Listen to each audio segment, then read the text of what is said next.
მოგესალმებით ეთერშია სტასუტევის საინფორმაციო გამოშვება დღის მთავარ სიახლეებს მარია მელიავა გაგაცნობთ. ლელო თვითონ იყო ამ პოლიტიკური დანაშაულის თანამონაწილე, თვითონაც თქვეს უარი 2024 წელს და მანამდეც 2020 წელს საპარლამენტო მანდატებით სარგებლობაზე. ამის შესახებ საქართველოს პრემიერ-მინისტრმა ირაკლი კობახიძემ ჟურნალისტებს განუცხადა. პრემიერმა შეაფასა ლელოს პოზიცია, რომელიც ამბობს, რომ არც ერთ სისტემაში ბოიკოტს არ მოუწია შედეგი ოპოზიციისთვის. მათ ჩაიდინეს პოლიტიკური დანაშაული საკუთარი ქვეყნის, საკუთარი სახელმწიფოს წინაშე და ამ ცოდვას ასე მარტივად ვერ მოიჩორებს ლელო, რომელიც იყო სახელმწიფოს წინააღმდეგ მიმართული პოლიტიკური დანაშაულის პირდაპირი თანამონაწილე. რაც შეეხება მანდატების გამოყენებას, ვნახოთ 2028 წელს რა მოხდება, რომელი პარტიები მიაღწევენ 2028 წლის არჩევნებამდე. ეს საკონსტიტუციო სასამართლოზეც არის დამოკიდებული. შემდეგ ვნახავთ არჩევნებამდე მიღწეული პარტიებიდან ვინ ისარგებლებს და ვინ არ ისარგებლებს მანდატებით. განაცხადა ირაკლი კობახიძემ. ამერიკის შეერთებული შტატების სახელმწიფო მდივან მარკო რუბიოს განცხადებამ კიდევ ერთხელ აჩვენა თუ როგორი არის ამერიკის შეერთებული შტატების დამოკიდებულება და პოზიცია ქართული ოცნების რეჟიმთან დაკავშირებით. ამის შესახებ ნაციონალური მოძრაობის ერთ-ერთმა ლიდერმა ანა წითლიძემ ბრიფინგზე განაცხადა.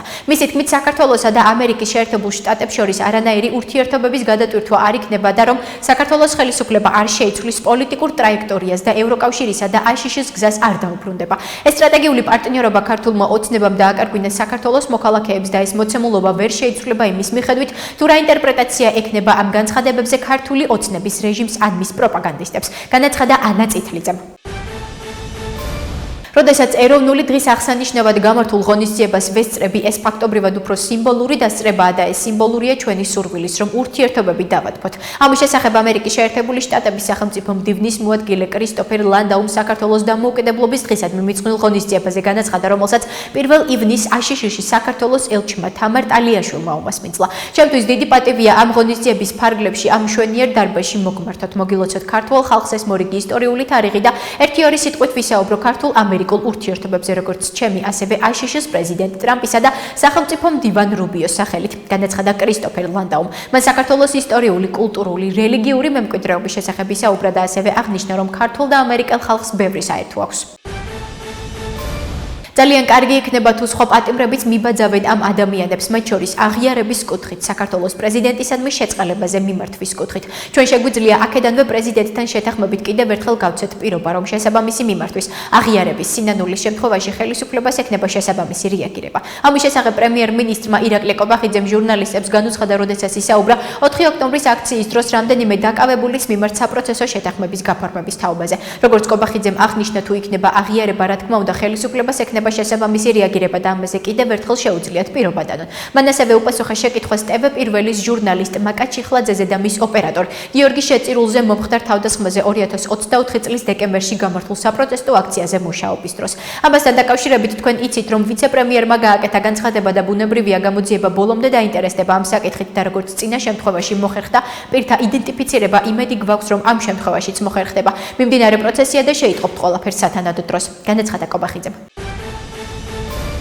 ქვეყანაში ადამიანები თავს დაცულად ვეღარ გრძნობენ. საგრძნობლად გაზრდილია ავტოსაგზაო შემთხვევები, მკვლელობების სროლა, ფემიციდი, დაჭრის ფაქტები და ნარკოტიკებით გარდაცვალების ფაქტები. ეს ყველაფერი ხდება იმიტომ, რომ სისტემა გამოიყენება არა მოქალაქეების დაცვის, არამედ მათი დაშინების და დევნის ინსტრუმენტად.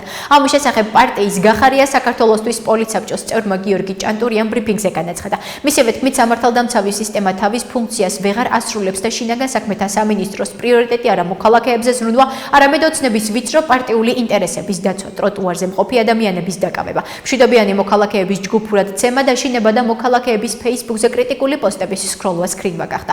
ეს სამწუხაროდ მხოლოდ ბოლო ერთი კვირის გახმაურებული ფაქტებია, რაც ზუსტად ვიცით და არ დაიმალა. ქვეყანაში საგრძნობლად გაზრდილია ტრაგიკულად დასრულებული ავტოსაგზაო შემთხვევები, მკვლელობები, მათ შორის დღისით მზის შუქზე სროლა ქუჩებში, ფემიციდი, დაჭრის ფაქტები და ნარკოტიკებით გარდაცვალების ფაქტები, განაცხადა ჭანდურიამ.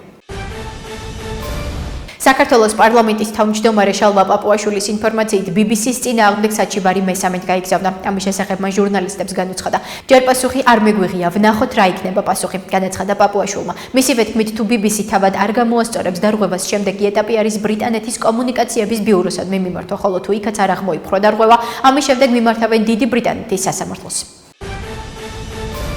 საქართველოში ამერიკის შეერთებული შტატების საელჩო მიესალმება საქართველოს გენერალური პროკურატურის მიერ რამდენიმე პირის დაკავებას, რომელიც საქართველოს მოქალაქეების ამერიკაში უკანონო შეყვანასა და საბუთების გაყალბებას უკავშირდება. საელჩოს განცხადებით წარმატებული ოპერაცია ამერიკელი და ქართული სამართალდამცველების მრავალთვიანი მჭიდრო თანამშრომლობის შედეგი არის, თვისაც საელჩო საქართველოს პროკურატურასა და გამოძიებაში ჩართულ ქართულ სამართალდამცავებს მადლობას უხდის.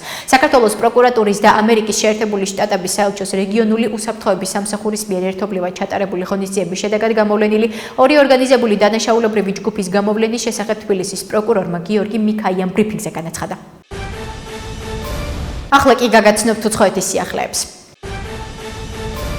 სომხეთმა და ამერიკის შეერთებულმა შტატებმა ტრამპის გზის პროექტის ჩარჩოს შეთანხმება გააფორმეს. ინფორმაციას სომხური მედია ავრცელებს. სომხეთმა და ამერიკამ სტრატეგიული თანამშრომლობის ჩარჩოს შეთანხმებას მოაწერეს ხელი ტრამპის გზა საერთაშორისო მშვიდობისა და კეთილდღეობის შესახებ, რომლის პარაფირებაც ერევანში აშშ სახელმწიფო მდივან მარკო რუბიოს ვიზიტისას შედგა. სომხეთის საგარეო საქმეთა მინისტრმა არარატ მირზოიანმა დოკუმენტზე ხელმოწერისას ვიდეო მიმართვა გაავრცელა. დოკუმენტს სახელმწიფო მდივანმა რუბიომ ხელი მოაწერა და შეთანხმება სომხეთში გამოიგზავნა. ახლა სომხეთის სახელით შეთანხმებას ხელი მეც მოვაწერე. დისტანციური ხელმოწერის პროცესი დასრულებულია და შეთანხმება რატიფიკაციისთვის მზადაა, განაცხადა მირზოიანმა. მადლობა ევროკავშირის საბჭოს კვიპროსის თავმჯდომარეობას უკრაინის ევროკავშირში გაწევრიანების პროცესის წინსვლის მხარდაჭერისთვის. ამის შესახებ უკრაინის საგარეო საქმეთა მინისტრი ანდრეი სიბიკა აცხადებს. მადლობა ევროკავშირის წევრ ქვეყნებს, ევროკომისიასა და ევროკავშირის ინსტიტუტებს მათი ურყევი მხარდაჭერისთვის, წერს სიბიკა X-ზე. ასევე მისი თქმით პროცესში უნგრეთის კონსტრუქციულ ჩართულობას აფასებს. ჩვენ უკრაინისა და უნგრეთის ურთიერთობებში ახალ თავს ვხსნით, რომელიც აგებულია ურთიერთპატევისცემაზე, ნდობასა და ჩვენ საერთო ევროპულ მომავალზე, აცხადებს სიბიკა. ცნობისთვის, უნგრეთის პრემიერ-მინისტრმა პეტერ მადიარმა განაცხადა, რომ მისმა ქვეყანამ უკრაინასთან უნგრეთის ეროვნულ უმცირესობასთან დაკავშირებით ყოვლის მომცველ შეთანხმებას მიაღწია. ირანის პორტების ბლოკადას უფრო მეტი ეფექტი აქვს ვიდრე დაბომბვას. ამის შესახებ აშშ-ის პრეზიდენტმა დონალდ ტრამპმა თეთრ სახლში ჟურნალისტებს განუცხადა. ვფიქრობ, შეიძლება ბლოკადას უფრო მეტი ეფექტი აქვს ვიდრე დაბომბვას. საზღვაო ბლოკადა, რომელიც ჩვენ გვაქვს, შესანიშნავია. ჩვენი სურვილის გარეშე არც ერთი გემი არ შესულა, განაცხადა დონალდ ტრამპმა. ასევე მისი თქმით, სამშვიდობო შეთანხმების ფარგლებში ირანს ბირთვული იარაღი არასდროს ექნება. არაფერია იმაზე მნიშვნელოვანი, ვიდრე ირანისთვის ბირთვული იარაღის ფლობის შესაძლებლობის წარქმება, აღნიშნა დონალდ ტრამპმა. ამერიკის შეერთებული შტატების წარმომადგენელთა პალატამ რეზოლუცია მიიღო, რომელიც ირანში ომთან დაკავშირებით დონალდ ტრამპის უფლებამოსილებების შეზღუდვას ითვალისწინებს. ინფორმაციას გარდიანი ავრცელებს. წარმომადგენელთა პალატამ რეზოლუციას მხარი 215 ხმით 208 წინააღმდეგ დაუჭირა, მათ შორის დემოკრატებთან ერთად რეზოლუციას ხმა 4 რესპუბლიკელმა მისცა. რეზოლუციის თანახმად ტრამპმა ირანის წინააღმდეგ სამხედრო მოქმედებების განახლებისთვის თანხმობის მისაღებად კონგრესს უნდა მიმართოს ან ახლო აღმოსავლეთიდან აშშ-ის ძალები გაიყვანოს. ამერიკის წარმომადგენელთა პალატაში მხარდაჭერის შემდეგ რეზოლუცია დასამტკიცებლად სენატს გადაეგზავნა. ასეთი იყო მიმდინარე სიახლეები მომავალ შეხვედრამდე.